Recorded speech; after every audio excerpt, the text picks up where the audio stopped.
App. Trump weighs mobilizing National Guard for immigration roundups.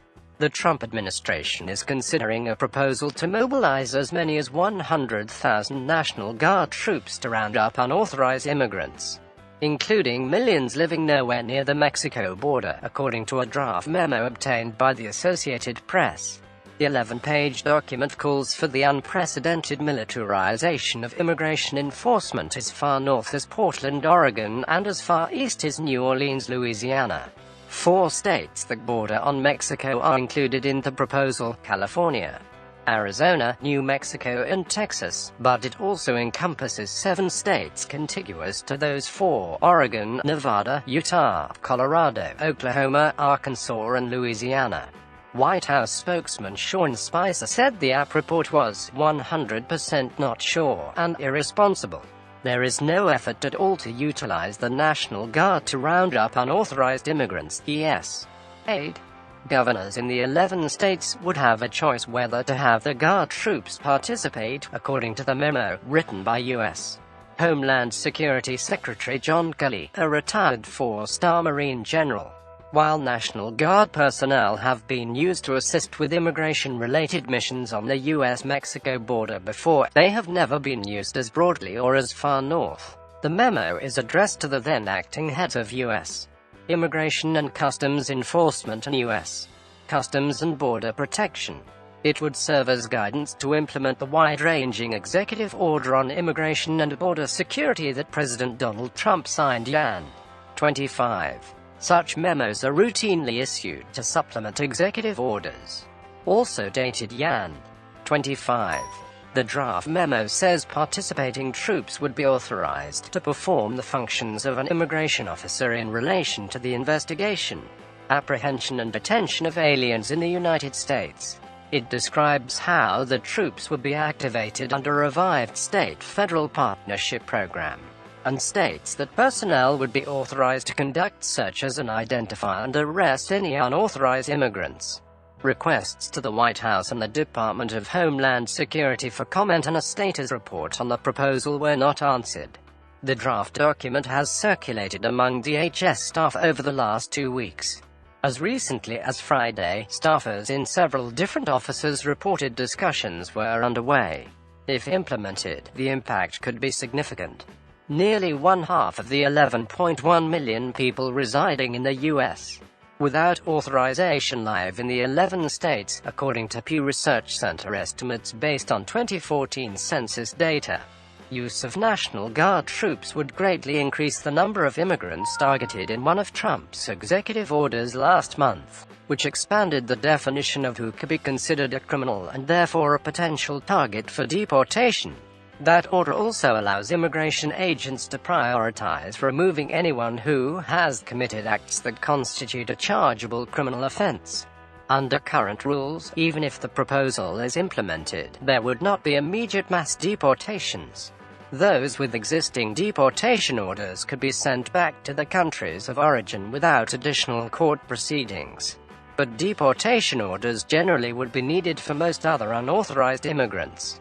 The troops would not be nationalized, remaining under state control.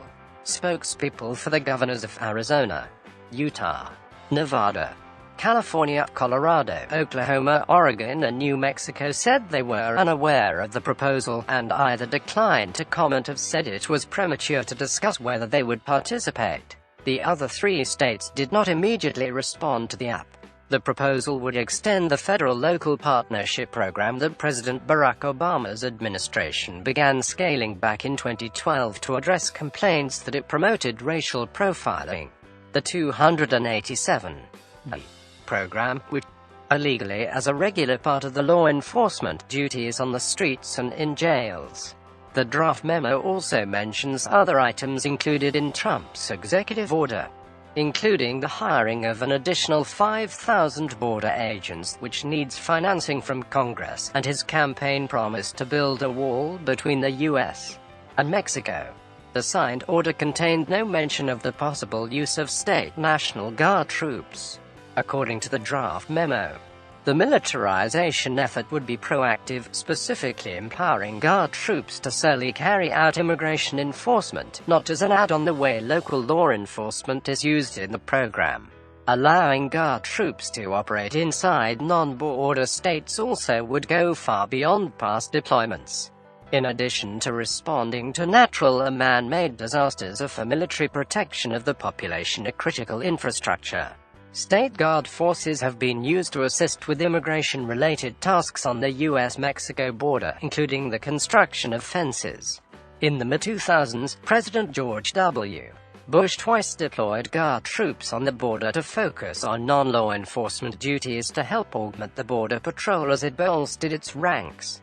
And in 2010, then Arizona Gov. Jan Brewer announced a border security plan that included Guard reconnaissance, aerial patrolling and military exercises. In July 2014, then Texas Gov.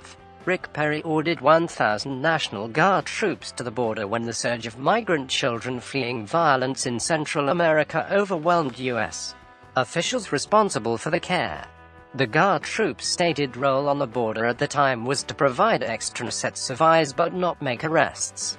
Bush initiated the federal 287B program, named "Held in Local Jails Were in the Country Illegally."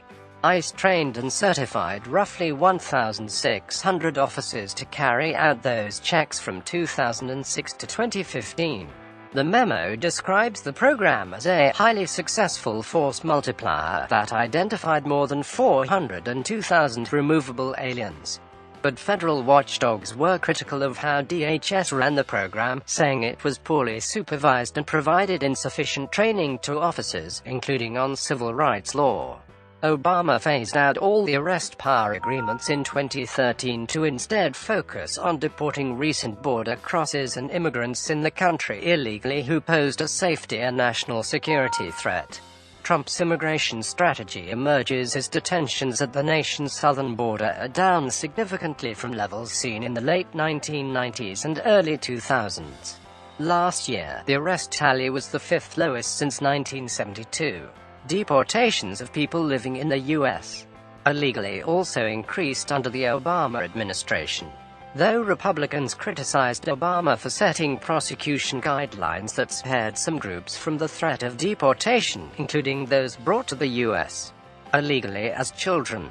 Last week, ICE officers arrested more than 680 people around the country in what Kelly said were routine, targeted operations. Advocates called the actions stepped-up enforcement under Trump.